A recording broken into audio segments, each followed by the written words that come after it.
Good morning, Monday morning, February 28th, 2022. 2 months of the year have already gone by.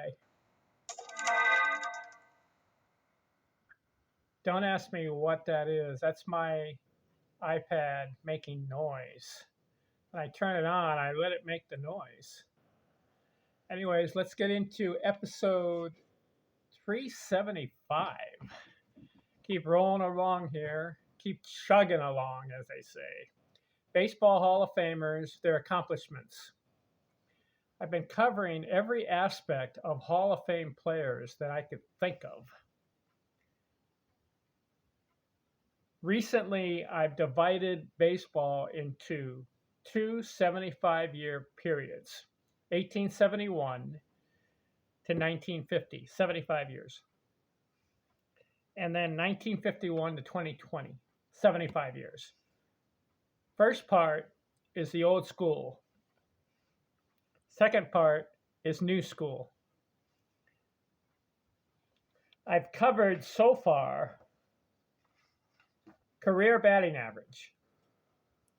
65 old schoolers had a career batting average over 300.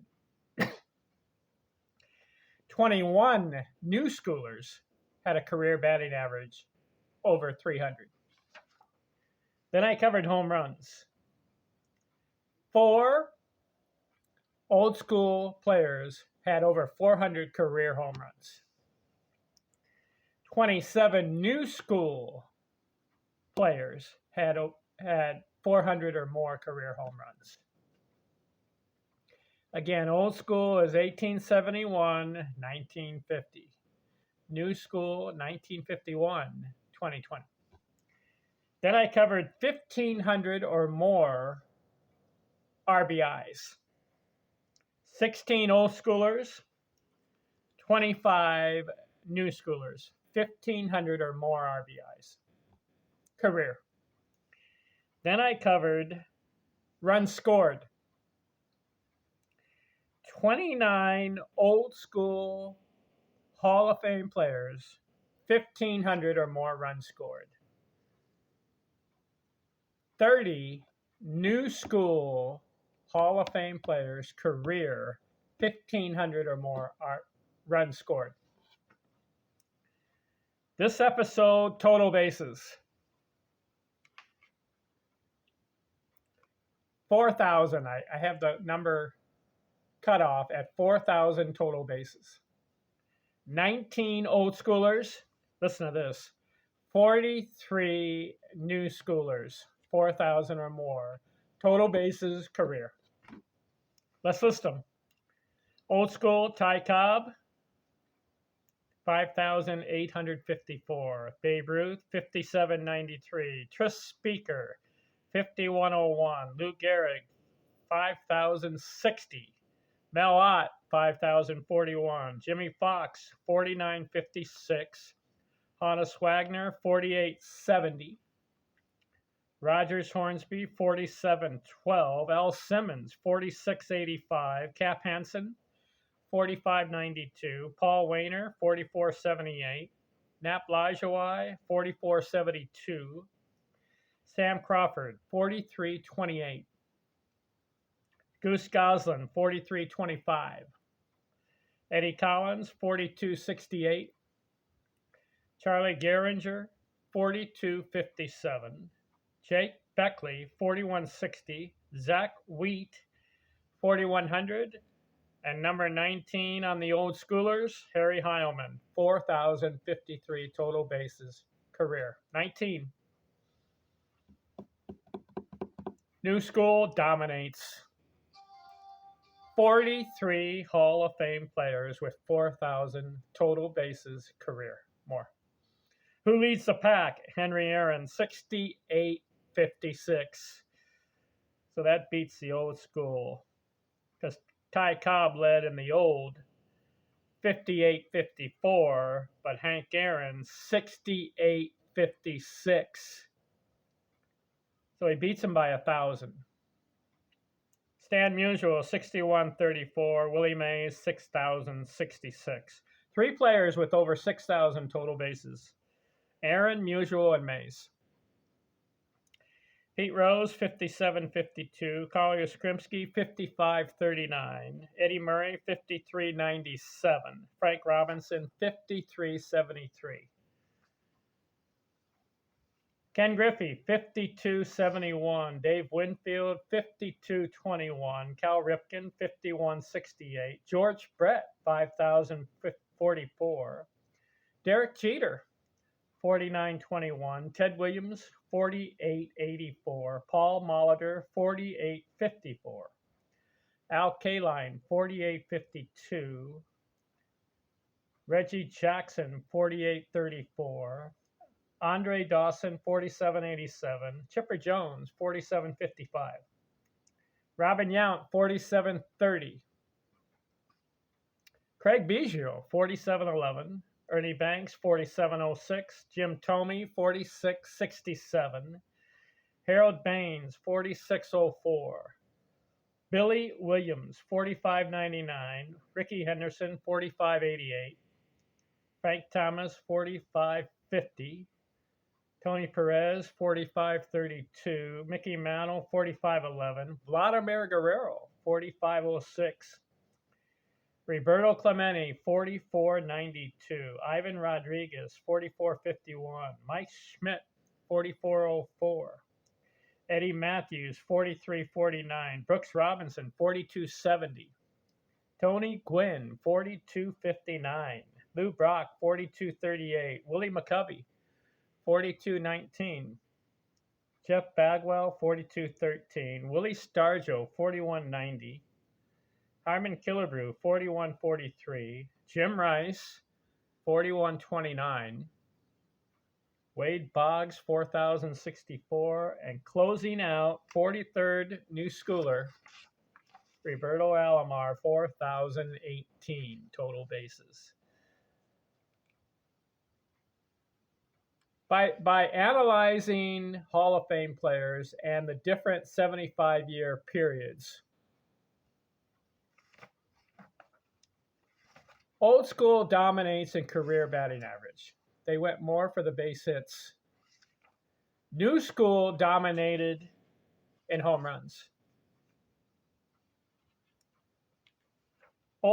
New school also dominated in RBIs. They basically were tied in runs scored, and then new school dominates in total bases. Who are better baseball players, the old schoolers or the new schoolers? Old schoolers can lay claim that their career batting average over 300.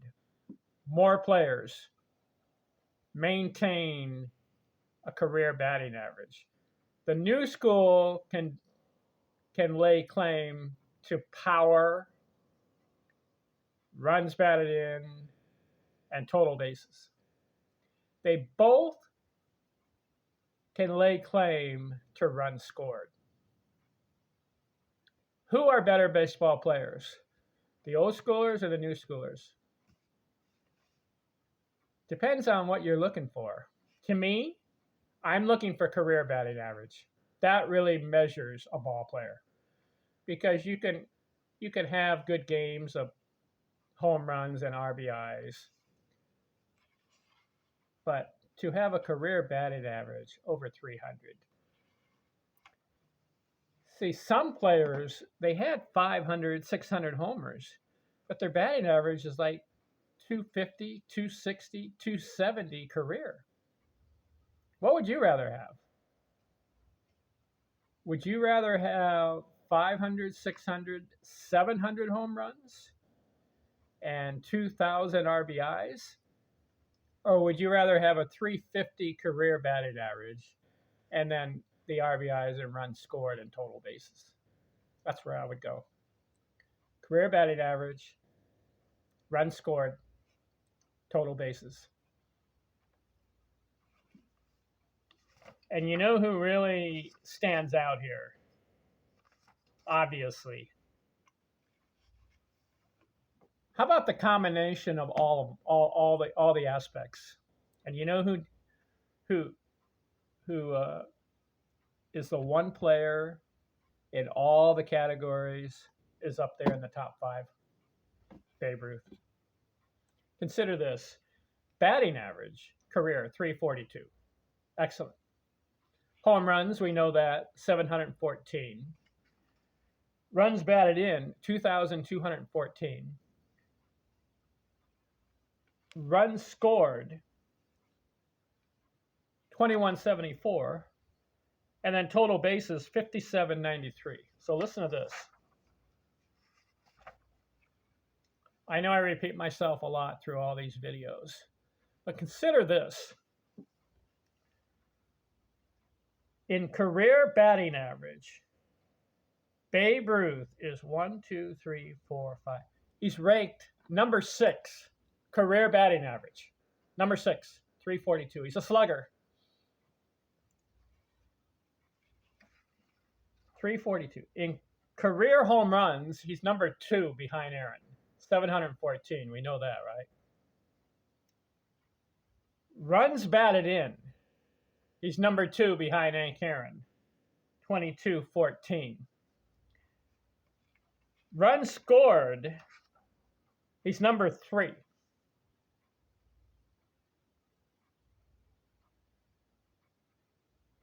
Behind Rickey Henderson. No, he's number 2. No, 3. Rickey Henderson, Ty Cobb, then Hank Aaron and Babe Ruth are tied. So he's number 3. And then in total bases, you put Ruth, he's number 4. What's going on with this guy? He plays 17. He basically has career stats in 17 years because he pitched 4 years off and on. Played 22 years. But consider he pitched about 4 or 5. And then he missed half a season some years. So I'd say 17 years of stats. What's going on? Now, what other players rank in the top 5 in all these categories as far as career? Well, Cobb is 1 in hitting, right? Career batting average, number 1. Home runs, he's not there. Way down. So he's not in that category. Runs batted in, Cobb is number 5. Because you got Ruth, Hansen, Gehrig, and Musial ahead of him. So Cobb is number 5. And then in runs scored, he's number 2. And then in total bases, where do you have Cobb in total bases? He's about number 5 or 6 there. So Cobb is right up there, but he falls short in home runs. How about Aaron? Well, Aaron in the career batting average is way down because there's about, Aaron career batting average is 305. And there's about, I'd say 40 players ahead of him in career batting average. So he's not in the top 5 there. Home runs, he's number 1. Runs batted in, he's number 1. And in runs scored, in total bases, he's number 1. And then in runs scored, he's number 3. So where you put Aaron? Got to put Ruth, then Cobb, then Aaron. Who else can we put up there? We can put Hornsby number 2 in career batting average, but his home runs, he's lower. Runs batted in, he has 1584. There's about 10 guys ahead of him. And then runs scored, same thing. There's about 15 guys ahead of him there. And then in total bases, Hornsby, about 15 guys. So you can't put him up there. How about Williams? Well, Williams is in the top 10 in hitting, 344. Home runs, there's about, how many guys are ahead of him in home runs? It's about 10 guys ahead of him in home runs. Runs batted in, he's about number 5 or 6 there. Total bases, he's up there. What's my point? Career stats, Hall of Fame players. Who ranks up there? Who's the best? Ruth, Cobb, Aaron. You can put Musial there. You could put Williams. You could put Mays, some of the categories. You could put Hornsby. Garrig's in there a little bit. So what do you think? That covers my old school versus new school career stats. I'm going to get into pitching. Who dominates in pitching? Thanks for watching. I'm out.